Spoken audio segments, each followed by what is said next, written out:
Good morning everyone সবাইকে। সবাই কেমন আছো? আশা করছি ভালো আছো। আমি মোহিনী। আমি আবারও চলে এলাম একটি ভ্লগ নিয়ে। আজ হঠাৎই প্ল্যান করে চলে গেলাম আমরা কানকি মন্দিরে। আমি বিয়ের পর একবার গেছিলাম বাট তখন অনেকদিন আগে। তো এবার সবাই মিলে চলে যাচ্ছি। তো যাওয়া যাক, সবাই রেডি-সেডি হয়ে গাড়িতে সবাই লোড হয়ে যাচ্ছি। তো আমরা এখন চলে যাব রামগঞ্জ টু কানকি মন্দির। তারপরে আমরা হাই রোডে চলে যাব। তো আমরা পৌঁছে গেলাম রামগঞ্জ হাই রোডে। রামগঞ্জ হাই রোড ক্রস করে তারপরে আমরা চলে যাব শ্রীকৃষ্ণপুর কালী মন্দির। তো এই কালী মন্দিরটা ক্রস করেই ইসলামপুর ক্রস করার পরের থেকে হলো ধনতলা, তারপরে গুঞ্জুরিয়া এই স্টপেজগুলো আমি চিনি না। তো আমি জাস্ট দেখিয়ে দিলাম রাস্তাটা তোমাদের। তোমাদের যদি কেউ যাও তাহলে সুবিধা হবে যদি না চিনে থাকো। এটা হলো কিষানগঞ্জ। কিষানগঞ্জ ক্রস করেই তো আমরা পৌঁছে গেলাম এবার গন্তব্যে। তো এখানে হনুমান মন্দিরটা ছিল, এটা হলো উল্টো রাস্তা। তো এদিক দিয়ে বাইক নিয়ে ঢোকা যায় বাট গাড়ি নিয়ে ঢোকা যায় না। তো ফার্স্টে এই রাস্তাটা পড়েছিল দেখে আর আমি এর আগে এসেছিলাম এই রাস্তা দিয়েই। তখন এই রাস্তাটা নতুন রাস্তাটা হয়নি। তো আমরা আবার ব্যাক করে চলে আসলাম এই নতুন রাস্তাটাতে। এই গেটটা দেখো কি সুন্দর বানিয়েছে। তো সবাই আমরা পৌঁছে গেলাম। এবার নেমে পড়লাম, ঢুকে গেলাম মন্দিরে। তো এই বিশাল মন্দিরটা, তো এটা আমি যখন এসছিলাম আজ থেকে প্রায় ৬-৭ বছর আগে, তো তখন এই হাফ পোর্শনটা ছিল না। যে পুরোটা দেখা যাচ্ছে বড়টা, মন্দিরটা বাদ দিয়ে যে এক্সট্রা জায়গাটা ছিল সেটা ছিল না। তো এবার দেখছি বিশাল বড়, বিরাট বড় মানে মন্দির একটা। মানে সারাদিন কাটানোর জন্য বেস্ট একটা অপশন। তো ঢুকেই ১ম এ আমাদেরকে হাত ধুতে বলা হলো। তো আমরা হাতটা ধুয়ে নেওয়ার পরে এখানে মন্দিরে ভাবলাম একটু পুজো দেবো, যেহেতু নিরামিষ খেয়ে এসছিলাম। তো এবার আমরা তো জানি না যে এখানে পুজো দেওয়া যায়, কারণ এর আগে আমি দেখিনি ওই জিনিসটা। তো কি করবো এখন, যখন এসছি আবার কবে আসবো না আসবো। তো বললাম যে থাক, নিরামিষ খেয়ে যেহেতু এসেছি তো পুজোটা দিয়ে দেওয়া যাক। তো এখানে ১ম এই আমাদের এই ঝুড়ির মধ্যে সবকিছু জিনিস সাজিয়ে দিয়ে দিল। তো নারকেলটা ফাটাতেই হবে। নারকেল সবার ঝুড়ির মধ্যে দেওয়া থাকে। তো আম নারকেলটা দিয়ে ওটাকে আমরা দুজনে ফাটিয়ে নিলাম। ফাটিয়ে মানে ধূপ-দ্বীপ এখানেই দেখাতে হবে। ভিতরে আর কোনো পূজা দেওয়ার কোনো সিস্টেম নেই। তো বা পুজো-টুজো দিয়ে ১ম এই পরে গণেশ মন্দিরটা, এই গণেশ মন্দিরে গিয়ে ওই রেখে একটু পুজো-টুজো করে নিয়ে ঠাকুরের আশীর্বাদ এখানে নিয়ে নিলাম, দর্শন করে নিলাম। করে তারপরে এই যে আমি এটা ঠাকুরের জন্য, যে মেইন ঠাকুর আছে সেই ঠাকুরের জন্য আমি গোলাপটা নিয়েছিলাম। তো এই ঠাকুরের পুজো-টুজো দিয়ে এবার আমরা চলে যাব পরের ঠাকুরের কাছে।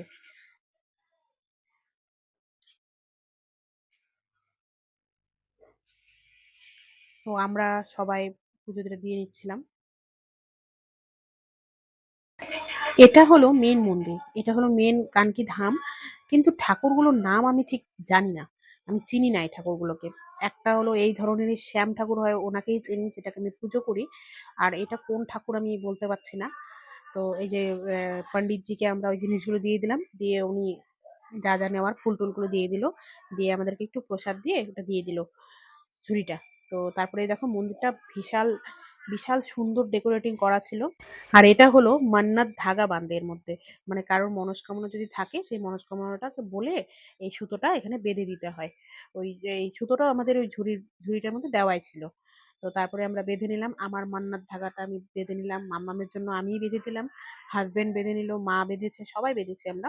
বেঁধে নেওয়ার পরে এটা আবার যখন মান্নাতটা যখন পূরণ হয়ে যাবে তখন আবার ওটা এসে ওটাকে খুলে দিতে হবে সুতোটাকে। যেকোনো একটা সুতা খুললেই হবে। তো আমিও ট্রাই করলাম। তারপরে এই দেখো মন্দিরের মধ্যে কত সুন্দর মানে এই ইগুলা ছিল, ডেকোরেটিং গুলা এত সুন্দর, মানে দেখার মতো। মানে এখানে জীবন কাহিনী আরকি।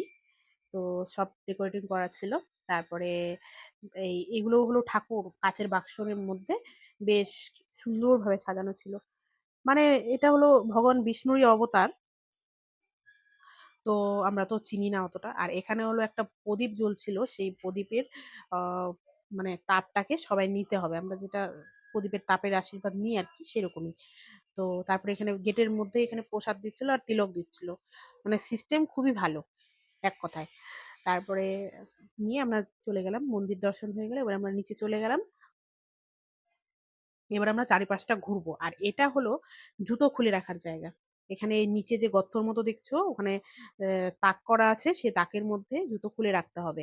তো আমরা বাইরেই খুলে গেছিলাম। বেশি লোক হলে হয়তো সবাই ভিতরে খুলে, আজকে বেশি লোক ছিল না।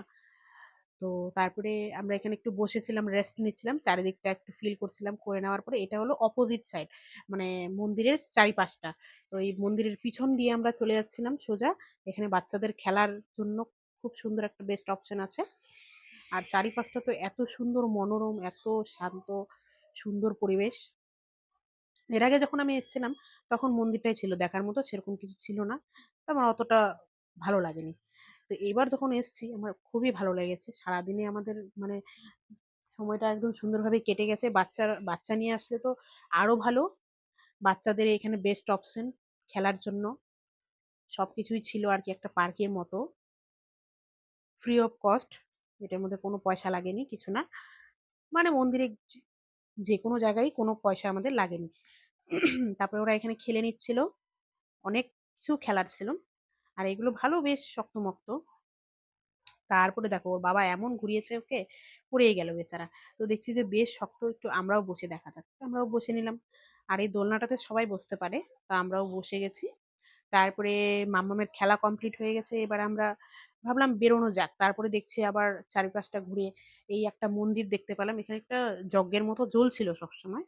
আর ঠাকুরটা ছিল। কিন্তু জানি না কি, কি ছিল না ছিল।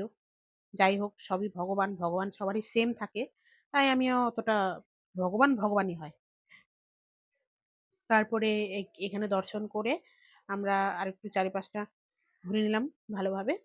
ঘুরে নেওয়ার পরে এবার ভাবছি যে বেরোনো যাক।